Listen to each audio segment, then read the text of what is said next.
This math class challenged every part of me. I was a sophomore in a class of a bunch of juniors who all seemed to know what they were doing.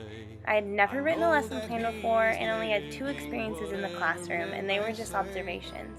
I questioned my confidence and ability as a teacher candidate. I had zero confidence walking into this class, and thankfully I'm leaving with a greater appreciation towards my professors, classmates, and the professionals in schools today.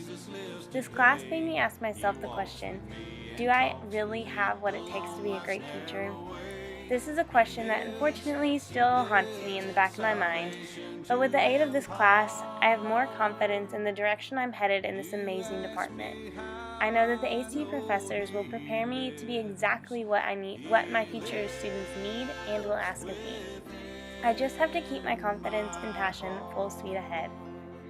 As I look back over my experience in math tutoring, I grew a lot. I was super pumped about getting to work with 3 super cool 4th graders. I love this age and would love to eventually teach it. They just want to be successful, so creating lesson plans and activities to keep them engaged was easy. The first day of tutoring was a little rough for me because I lacked the confidence that I now have. I presented the material well, but my teacher voice was lacking.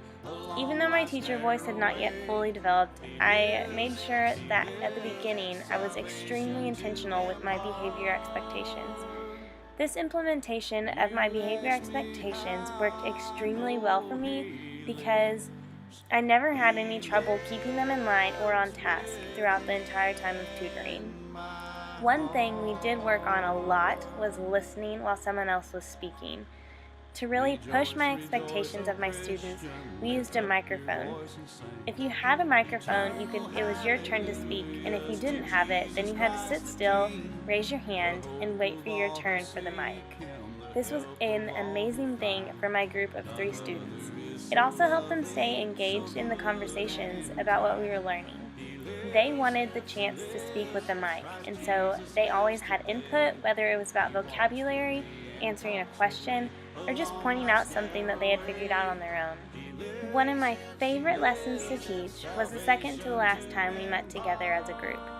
After spending multiple weeks learning all about basic math facts and word problems, I had my students create their own word problems.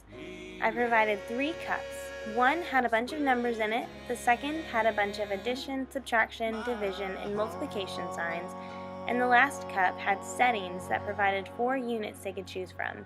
Using these 3 cups, they drew from each and then created their own problem. Within their problems, they had to prove and explain how they wrote the problem, how they solved it, and also using their vocabulary in their explanation correctly. They did an amazing job. And at the end of this, they actually told me it was one of their favorite things that we had done in our time together. It felt great to have written my own lesson plan, used an appropriate assessment, and provided an engaging, fun, teach-based lesson that my students really enjoyed.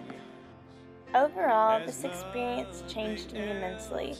Week by week, I slowly started to get the hang of things. I gained a lot of new knowledge, and I also learned that I do not know everything. But that's okay. As a teacher, you're constantly learning and you have the opportunity to learn right along with your students. I know that I have a lot of room to grow, but I'm also really proud of how far I've come this semester because of this class.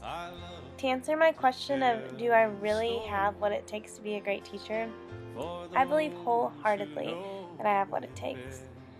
I know that it takes passion, confidence, the aid of others, and lots of time and practice.